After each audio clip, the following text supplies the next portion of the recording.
Essa notícia aqui deixou a Malu Gaspar muito triste. Não é pouco não, meus amigos. É muito triste mesmo. Porque a credibilidade dela acabou de ir pro ralo de uma vez por todas. Aí deixa de enrolação e vamos aos fatos. Hoje o Daniel Vorcaro entregou os documentos da delação premiada dele. E nesse documento ele afirma que ele não teve nenhum tipo de ajuda do ministro Alexandre de Moraes e confirma que ele só contratou o escritório da esposa dele para tentar contar com a colaboração dele e que, como eu acabei de falar, não conseguiu nada em troca. Vou ler a notícia na íntegra para não ficar nenhuma dúvida. O ex-banqueiro Daniel Vorcaro afirmou em proposta de delação premiada que fechou o contrato com o escritório da advogada Viviane Barque para buscar proximidade com o Alexandre de Moraes. A informação foi relatada por fontes ligadas a negociações da delação e obtida pela coluna do jornalista Igor Gadelha do Metrópolis. Segundo relatos atribuídos à proposta apresentada pela defesa do dono do Banco Master, Vorcaro sustenta que não houve troca de favores envolvendo Alexandre de Moraes.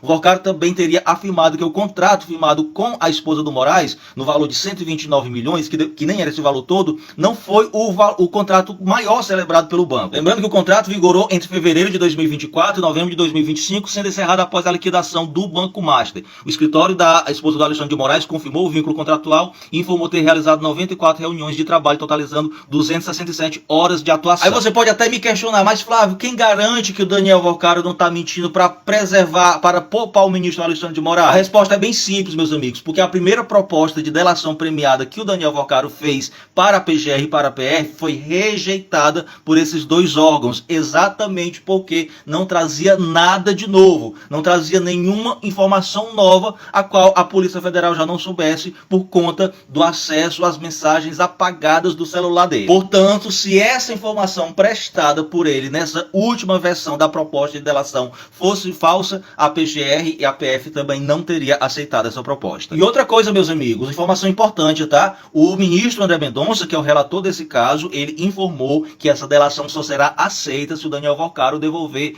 todo o dinheiro que ele obteve através dos crimes cometidos por ele. E agora eu te pergunto, qual é a credibilidade que essa senhora Malu Gaspar terá agora, a partir de agora? Qual é a credibilidade que o jornal Globo terá, que a TV Globo terá, que a Globo News terá, que todo veículo de comunicação da Globo terá? Porque todos eles defenderam a Malu Gaspar graças a essas fontes anônimas que ela nunca revelou. E é tão real que não houve nenhuma troca de favores entre o Daniel Vorcaro e o Alexandre de Moraes, que hoje o Daniel Vorcaro está preso. Não tem uma medida, não tem uma decisão, nenhuma liminar do Alexandre de Moraes que ele fez para beneficiar o Banco Master ou o Daniel Vorcaro. Não tem uma prova sequer do Alexandre de Moraes se metendo no assunto do Banco Master para tentar ajudar o Daniel. E aqui eu vou repetir o que eu já falei para vocês, tá? A imprensa, a elite brasileira quer derrotar o Alexandre de Moraes, quer enfraquecer o STF, para quando a direita conseguir voltar ao poder, a direita possa fazer no Brasil o mesmo que o Milei está fazendo lá na Argentina, sem que a Suprema Corte intervenha e impeça. Porque durante o governo Bolsonaro, se não fosse a Suprema Corte, o Bolsonaro teria cometido absurdos e atrocidades no nosso país. E teria ficado impune igual o Milei está no momento. E só mais duas noticiazinhas para encerrar. O governo Lula enviou 2 emissários ao Davi Alcolumbre para sondar como é que anda o humor do nobre senador. Um emissário foi o Zé Guimarães e o outro emissário foi o ministro Múcio, o ministro da Defesa, que foram à casa do Davi Alcolumbre conversar com ele para saber como é que tá o clima. E é óbvio que o Davi Alcolumbre continua fazendo doce